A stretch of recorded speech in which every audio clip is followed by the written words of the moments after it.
bem-vindas a quem acompanha mais esta nossa investigação aprofundada. É com entusiasmo imenso que a gente abre os trabalhos de hoje. Vamos explorar um tema que meio que vira de cabeça para baixo muitas das noções que a gente tem sobre recuperação, sobre fé e o próprio funcionamento da nossa sociedade. Com certeza. Olá para todo mundo, eu tô muito animada para essa nossa análise. O foco de hoje é uma tese de doutorado em Sociologia. Ela foi defendida agora em 2024, lá na Universidade Federal de Pernambuco, a UFPE. Exato, um material fresquinho e muito denso. E o título por si só já é um gancho perfeito, sabe?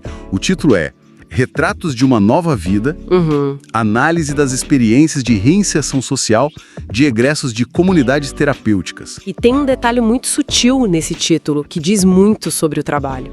Aquela exclamação seguida de interrogação no final. Não é um erro de digitação, né? Não, de jeito nenhum. É a essência da pesquisa. A proposta do autor, o Jaquelson Ferreira da Silva Santos, não é olhar para o período em que a pessoa está internada protegida dos perigos do mundo. O foco é o dia seguinte. O choque de realidade. Isso, o momento em que os portões se abrem e o indivíduo precisa voltar para a mesma rua, para a mesma família, carregando uma identidade que foi completamente reconfigurada lá dentro. E isso muda tudo, né? A cultura popular, os filmes, as séries, quase sempre colocam a lente de aumento no drama da desintoxicação. Sim, é sempre o hospital, a clínica. A clínica, as crises de abstinência e a história meio que termina quando a pessoa fica limpa, com um final feliz implícito. Exatamente. Aquele clássico arco de redenção imediata. Mas a tese vai investigar o furacão que acontece depois, especialmente porque essas pessoas estão saindo das chamadas comunidades terapêuticas, que possuem um viés fortemente religioso. Como é o pouso forçado de volta à realidade? Então, para entender esse pouso forçado, a gente precisa primeiro entender que a abordagem aqui não é médica. O autor não está medindo taxas de recaída clínica ou analisando exames de sangue. É um olhar puramente sociológico. Ele usa a lente de um sociólogo francês, o Bernard Lahire, que propõe uma sociologia à escala individual. E como isso funciona na prática? Em vez de jogar planilhas e números frios na nossa cara, a pesquisa constrói o que ele chama de retratos sociológicos de 5 pessoas reais. Entendi. Fica mais humano, muito mais. O objetivo é ver como esses indivíduos renegociam quem eles são num mundo exterior que é caótico, é imprevisível e cheio de armadilhas. Certo. Vamos desempacotar essa história passo a passo. Vamos lá. Antes da gente olhar para essas 5 pessoas, a gente precisa entender o tamanho do problema no Brasil de hoje. Pelo que eu vi nas notas da pesquisa, os números iniciais servem como um balde de água fria. São bem pesados. O consumo de substâncias não é uma questão marginal, é uma epidemia silenciosa, certo?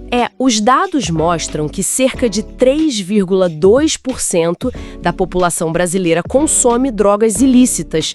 E quando a tese dá um zoom na região Nordeste, o quadro fica ainda mais grave. É a região com maior consumo de certas substâncias, né? O Nordeste abriga a maior população consumidora de crack do país.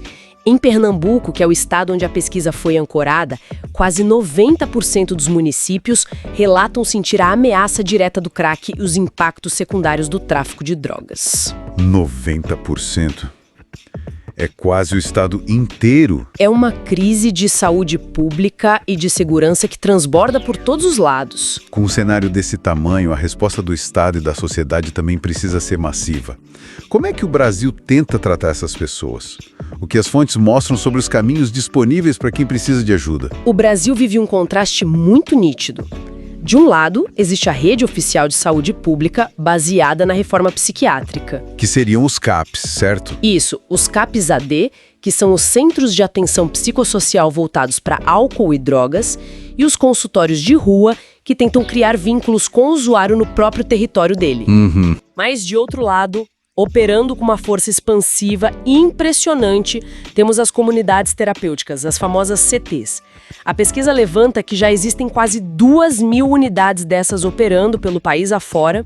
2.000 unidades é um número gigantesco. Mas o que realmente me chamou a atenção na leitura é a espinha dorsal dessas instituições. Elas não são apenas clínicas médicas disfarçadas. Há uma engrenagem muito específica operando ali dentro. O dado crucial da tese é que mais de 80% dessas instituições têm vínculos diretos com alguma religião ou aplicam práticas religiosas no dia a dia. 80% é uma esmagadora maioria. Sim, e desse total, cerca de 40% são de orientação pentecostal, 27% são católicas e uns 18% se declaram interdenominacionais. A abstinência química não é o objetivo final, é apenas um pré-requisito. Ok, então qual é o objetivo principal? O pilar central do tratamento é a reforma moral do indivíduo. Isso significa que o modelo foge daquela ideia de apenas limpar o organismo da substância. Existe um projeto de reconstrução da pessoa inteira. O método envolve um distanciamento radical do mundo exterior, é o isolamento físico, social e geográfico. Soma-se a isso a laborterapia. Que é o trabalho manual, né? Isso, o uso do trabalho braçal e de manutenção do espaço como ferramenta terapêutica. Tem também uma disciplina quase militar e, claro, um banho de espiritualidade. Tudo isso converge para uma máxima bíblica que ecoa pelos corredores dessas CTs. Qual seria? Se alguém está em Cristo, nova criatura é. O objetivo explícito é matar a velha identidade do usuário e fazer nascer uma nova identidade, sustentada pela moralidade religiosa. Para uma pesquisa que entra num terreno tão sensível, misturando vício crônico, religião e disciplina severa, a figura de quem está conduzindo o estudo importa muito. Quem é a pessoa por trás dessa lente? O autor relata como foi entrar nesse ambiente. Jackie Elson, o autor, faz um exercício de transparência logo de cara. Ele tem cerca de 40 anos, é batista e possui uma bagagem acadêmica imensa que vai da música à história, passando por pedagogia, teologia e sociologia. Uma formação bem plural. Sim, mas o mais revelador é como ele próprio teve que encarar seus estigmas. Ele vem de uma família com forte presença militar e religiosa. Ao entrar na comunidade terapêutica interdenominacional para fazer o trabalho de campo, ele precisou desconstruir a ideia de que o usuário era um criminoso ou um desviado. Ele teve que limpar a própria lente antes de olhar para os outros. Exatamente, ele encontrou histórias de dor profundas que o forçaram a rever seus próprios preconceitos antes de poder analisar qualquer coisa. O que nos leva de volta àquela teoria francesa que você mencionou no começo. Você falou que o autor usa a teoria do Bernard Lahire para não cair em julgamentos rasos. Tem um termo técnico aí que é a chave de tudo: os esquemas disposicionais. O que é fascinante aqui é como ele aplica isso.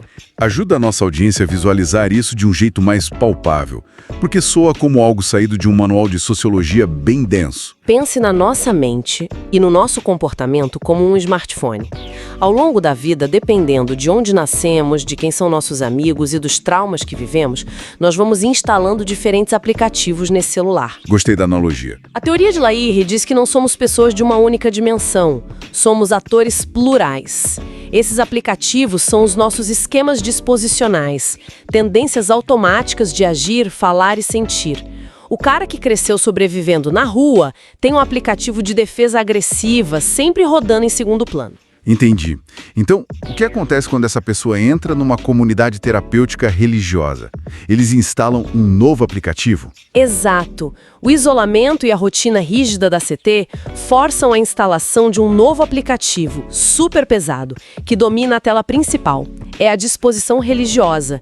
A pessoa aprende um novo jeito de falar, de se vestir, de interpretar o mundo, tudo baseado na fé. E aí a pessoa sai da clínica? O problema sociológico e a grande pergunta da tese é justamente o que acontece quando essa pessoa sai da CT e volta para o bairro antigo.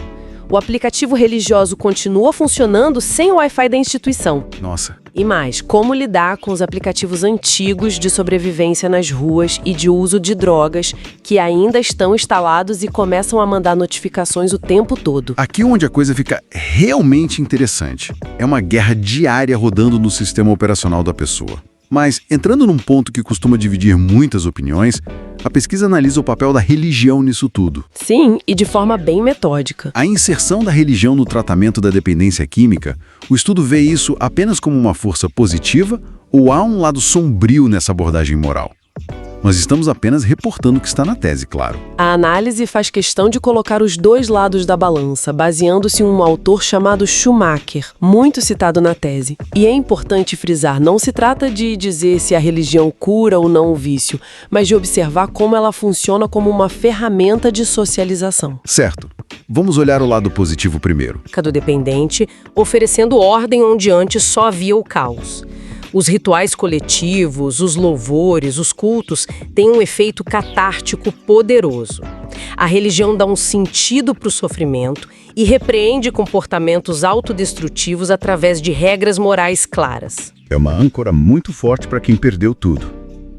Mas e o outro lado da moeda? Porque essas regras claras também podem esmagar alguém que está numa posição de vulnerabilidade. O lado obscuro apontado na literatura levanta questões sérias. A mesma ferramenta que salva pode gerar uma culpa patológica caso a pessoa cometa o menor dos deslizes. A pessoa se sente um fracasso total por qualquer erro. Exato. Pode pulverizar a autoestima do indivíduo, que passa a se ver sempre como um pecador miserável e falho. Em alguns contextos, cria-se até um estado de paranoia, uma crença de que existem forças malévolas em cada esquina tentando destruí-lo. E isso deve ser exaustivo mentalmente. E o foco extremo na dependência de um poder superior e da instituição religiosa também pode impedir que a pessoa desenvolva autonomia real para tomar decisões por conta própria, sem falar na intolerância severa contra quem não faz parte daquele grupo religioso. Isso cria um cenário de panela de pressão. A pessoa sai da CT com uma nova identidade frágil, carregando benefícios enormes, mas também medos paralisantes. E é exatamente essa tensão que nos leva ao coração do estudo, os retratos sociológicos. A parte mais densa e humana da pesquisa. São 5 pessoas reais tentando sobreviver lá fora. Como essas disposições ou esses aplicativos entram em conflito na prática? Vamos começar pela história da Isis. O que o estudo encontrou no caso dela? A Isis é um retrato de ruptura total. Antes de entrar na instituição, a comunidade a via literalmente como uma morta-viva. Caramba, morta-viva? O nível de dependência era tão severo que as pessoas já tratavam como se ela não existisse. Ela carregava conflitos familiares pesadíssimos, especialmente com o pai. E como foi a entrada dela na comunidade terapêutica? Quando a Isis chega, ela odeia tudo aquilo. Ela relata que achava que estava entrando numa casa para loucos. E como alguém que entra achando que está num hospício, consegue dar uma guinada e adotar aquela rotina religiosa rígida? É o poder da convivência e do modelo moral. Aos poucos, ela vivencia a conversão religiosa. Aquele ambiente fornece algo que ela não tinha na rua, que é estrutura e previsibilidade. O tal do novo aplicativo rodando. A mudança é tão drástica que quando ela conclui o período e volta para o mundo exterior, ela reaparece com uma identidade social completamente inédita. Quem ela se torna? Ela deixa de ser a usuária invisível e se torna a dona doceira. Ela ancora a nova vida no trabalho honesto e na vivência da fé. A antiga Isis é substituída por essa nova figura respeitada pelos vizinhos. Uma ressurreição social, basicamente. A pessoa ganha uma nova moeda de troca com a vizinhança. Mas imagino que esse roteiro de filme não seja a regra para todo mundo. E no caso da Fernanda, o retrato dela segue essa mesma linha reta de sucesso? Longe disso. A história da Fernanda ilustra o lado mais acidentado dessa jornada. Ela vem de uma família muito complicada. Mas a grande motivação dela na vida é reconquistar a confiança dos familiares. Ela quer provar que mudou. Isso. Na CT, ela passa pela conversão e sai de lá cheia de certezas, pronta para ser a filha perfeita e fervorosa. O problema é que a família dela não vive aquela mesma frequência religiosa.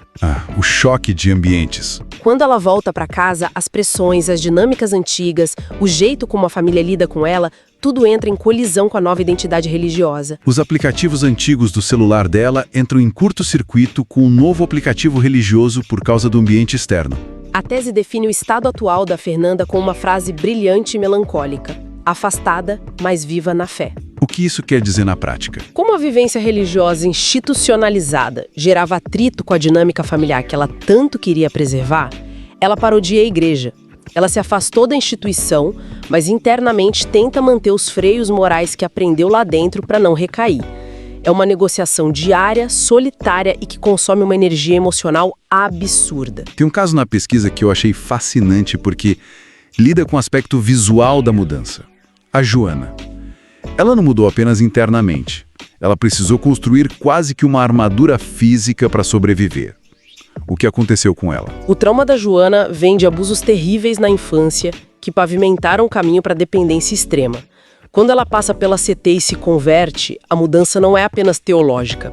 Ela adquire o que Lahire chamaria de disposições estéticas e linguísticas. Ela muda a aparência? Ela muda o guarda-roupa inteiro, passa a usar saias longas, roupas comportadas, abandona completamente as gírias das ruas e passa a usar um vocabulário permeado de expressões evangélicas.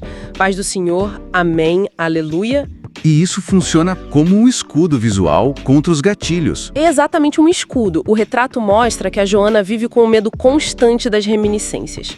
Ela sente que se voltar a usar um short curto ou se soltar um palavrão que usava na época do vício, isso pode desencadear uma reação em cadeia que a levará direto para a droga. É como se a roupa segurasse a identidade antiga presa. Manter essa aparência impecável de mulher convertida é a defesa dela contra o mundo que ela ainda vê como extremamente ameaçador. E essa sensação de ameaça atinge um outro nível quando a gente olha para as histórias dos homens na tese. O retrato do Ivo, apelidado de Mancha, é de arrepiar. O pano de fundo dele não é só de negligência, é de violência extrema. O passado do Ivo é marcado por sangue. A pesquisa fala que ele cresceu nas ruas, desenvolvendo a identidade de um cabra marcado para morrer. Pesado. A agressividade não era uma escolha, era o único jeito de sobreviver. Quando o Ivo entra na instituição religiosa, algo inédito acontece. Lá dentro, através da disciplina do trabalho e das regras, ele sente que virou, nas palavras dele, um homem de verdade. Um cara com responsabilidades. Mas e na hora de sair? O drama do Ivo atinge o pico no dia de ir embora. O pesquisador descreve a saída dele da CT quase como pedir uma carona com a morte. Caronas com a morte? Que imagem terrível. É o terror de voltar para a rua sabendo quem ele era. A guerra do Ivo lá fora deve ser insana, porque ele não está lutando só contra a vontade de usar drogas. Ele está lutando contra a vontade de reagir com violência a qualquer provocação. O antigo aplicativo de sobrevivência dele dizia: se alguém te olhar torto, bata ou mate primeiro.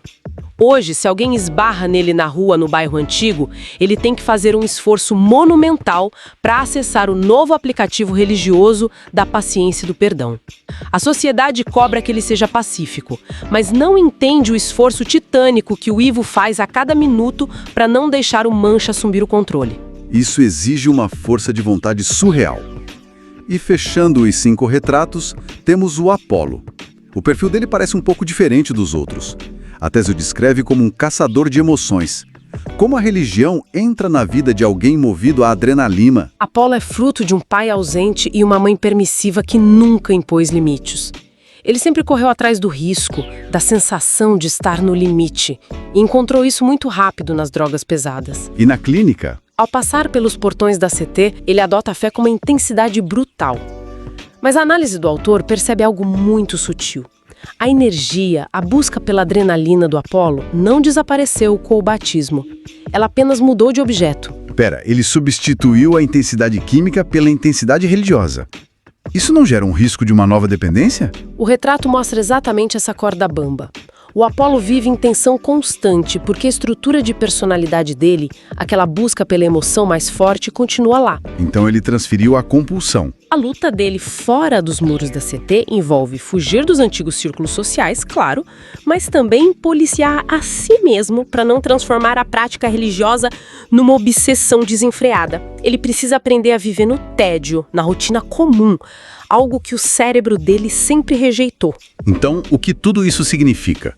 Observando essas 5 trajetórias, a construção da Dona Doceira, a fé solitária da Fernanda, o escudo de roupas da Joana, a guerra contra a própria fúria do Ivo e a busca por limites do Apolo, a gente percebe um padrão muito claro. Se conectarmos isso ao cenário geral, a tese destrói a ilusão de que a alta médica ou a bênção final na porta da instituição resolve o problema. A parte fácil era lá dentro, isolado de tudo. Onde eles estavam protegidos. O trabalho demonstra, com muito rigor sociológico, que as transformações identitárias e estéticas ganhas na proteção do casulo não têm garantia nenhuma de validade no mundo real. Elas são confrontadas todos os dias pelo que o autor chama de reminiscências disposicionais. Que são os gatilhos, né? É um cheiro de esquina, uma música tocando num bar, um olhar de um antigo companheiro de uso. A conversão religiosa consegue operar rupturas que a medicina tradicional muitas vezes não consegue, tornando o improvável possível. Mas o preço é alto, exige uma negociação ininterrupta do egresso com o território e consigo mesmo. E a família tem um papel enorme nisso tudo. Sim, a pesquisa crava o papel ambíguo da família, que pode ser tanto o porto seguro essencial para a manutenção dessa nova vida, quanto o principal gatilho que faz o castelo de cartas desmoronar, como vimos no caso da Fernanda. Trazendo todo esse conhecimento para a nossa realidade, por que quem está nos ouvindo hoje, independentemente de ter contato com esse problema ou não, deveria se importar? Entender as histórias de quem sai da CTs ajuda a humanizar uma parcela da população que costuma ser tratada como invisível ou como estatística criminal. Com certeza. Tira o estigma. Isso escancara que o teste de fogo da identidade não acontece dentro de 4 paredes. Acontece no ônibus lotado, na fila do emprego onde a pessoa é julgada pelo passado, no jantar de família. Se a gente entende a fragilidade desse momento de retorno, a gente para de rotular tão facilmente quem recai. Exato. Compreender esse mecanismo é o primeiro passo para parar de empurrar, através do preconceito e do estigma social, essas pessoas direto de volta para o buraco do qual elas passaram meses tentando sair. E é exatamente esse o ponto que nos leva à questão fundamental desta pesquisa. Isso levanta uma questão importante, sabe? A sociologia nos ensina que o ser humano é forjado nas suas interações diárias. A tese provou que manter essa nova vida depende dramaticamente de como o ambiente externo recebe esse novo indivíduo. O mundo lá fora precisa colaborar. A pergunta que fica martelando as nossas convicções é a seguinte: a sociedade em geral está disposta a mudar seus próprios espaços, quebrar os próprios preconceitos e adaptar as suas estruturas para acolher esses atores plurais? É uma reflexão difícil. Ou será que continuaremos terceirizando a solução apenas para instituições isoladas, exigindo que eles devolvam os cidadãos perfeitos para um mundo que se recusa a mudar 1 milímetro sequer? Fica o convite para a reflexão de cada um de nós. Uma provocação excelente para encerrar essa nossa análise. Agradeço a todo mundo que mergulhou com a gente nessa discussão tão vital e até a próxima investigação.